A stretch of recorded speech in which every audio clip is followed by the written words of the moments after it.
Hello friends, नमस्कार। आप सभी का आपके अपने यूट्यूब चैनल नैन स्कूल पर हार्दिक स्वागत है।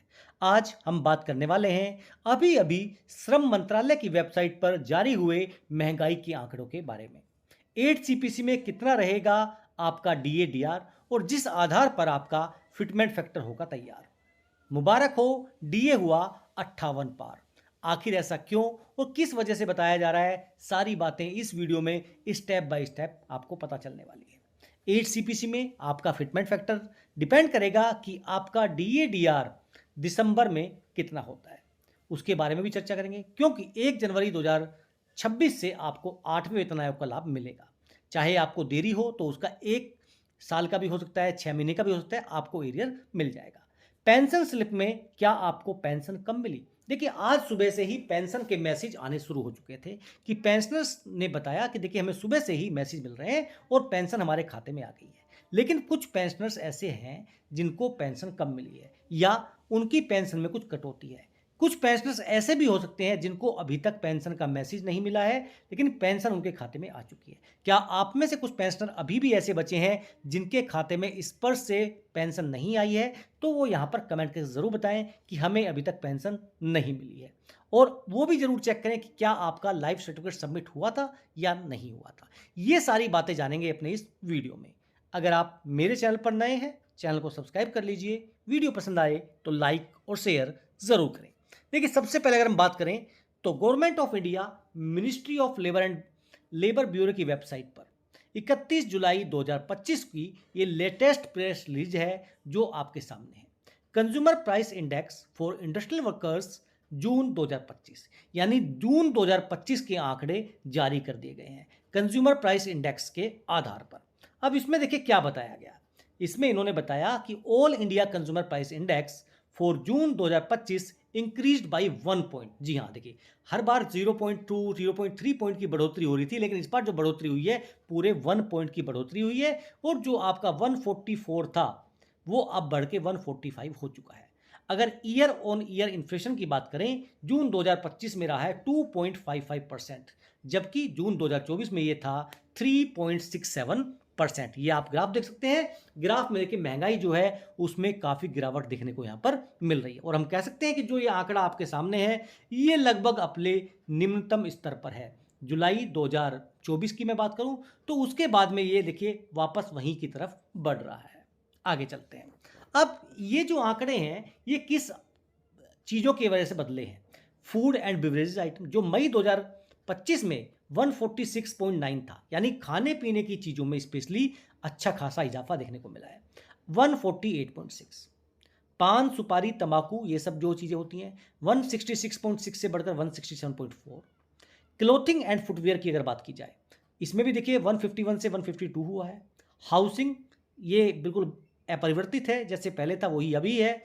थोड़ी सी कमी अगर बात करें फ्यूल एंड लाइट में देखी गई है 153.6 से घटकर 153.5।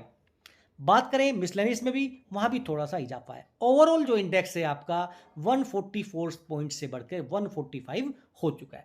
अब 145 के आधार पर आपका डीएडीआर कितना बनता है वो इस टेबल में आपको दिखाया गया है।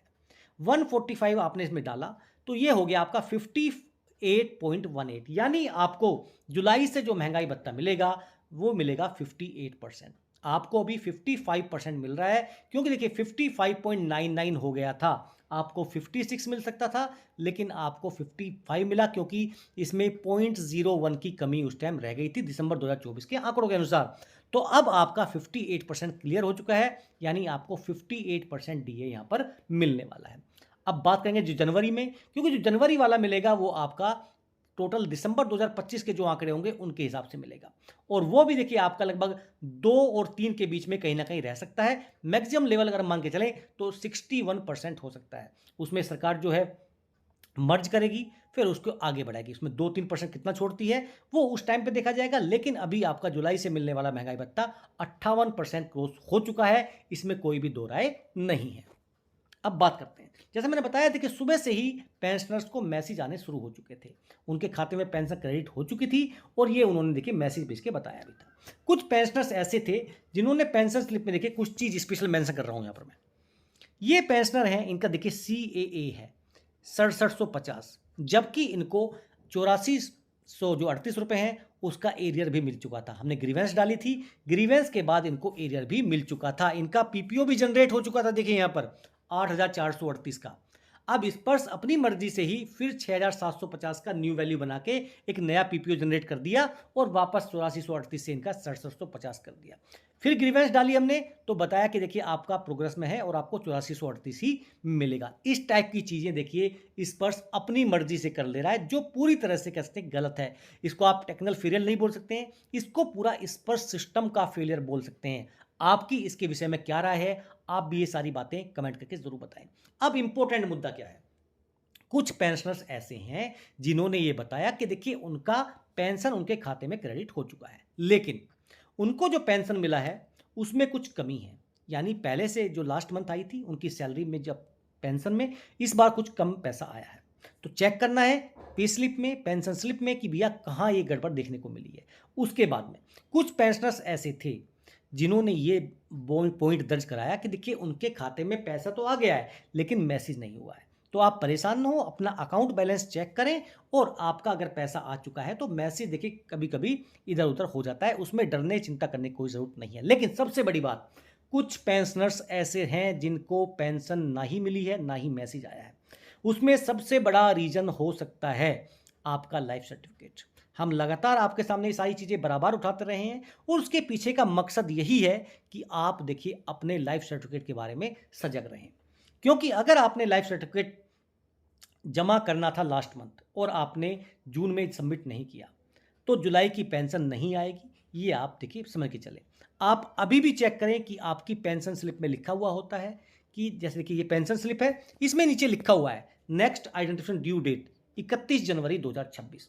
तो जो भी आपका मंथ है उस मंथ की आप स्टार्टिंग में ही अपना जीवन प्रमाण पत्र सबमिट कर दें ताकि आपकी पेंशन सुचारू रूप से आपको मिलती रहे। ये सारी चीज़ें स्पेशली फैमिली पेंशनर के साथ होती है और वो काफ़ी परेशान हो जाते हैं। तो सबसे बड़ी बात है कि आप अपनी जो पेंशन स्लिप है उसमें ज़रूर चेक करें कि भैया आपकी लाइफ सर्टिफिकेट की अंतिम तिथि क्या थी और उस तिथि से पहले आपको सबमिट, ऐसा नहीं कि 31 तारीख लिखी है आप 30 को सबमिट करें। देखिए 10 दिन का समय टोटल मान के चलिए आप कि उसमें लग सकता है, तो कम से कम 10 दिन पहले अपनी कार्रवाई शुरू करें। कभी कभी ऐसा होता है कि एमएलसी डीएलसी करते हैं वो रिजेक्ट हो जाता है, तो इसलिए मैंने बोला कि देखिए आप लगभग 20-25 दिन रहते हो, स्टार्टिंग में ही उस महीने के आप अपनी कार्रवाई शुरू कर सकते हैं ताकि आपकी पेंशन सुचारू रूप से आपको मिलती रहे। तो ये थी सारी की सारी जानकारी जो आप सभी के हितों के लिए थी। जानकारी आपको अच्छी लगी तो देखिए कमेंट करके ज़रूर बताएं कि आपकी जानकारी से हमें लाभ मिल रहा है। फिर मिलेंगे आपसे। जय हिंद, जय भारत।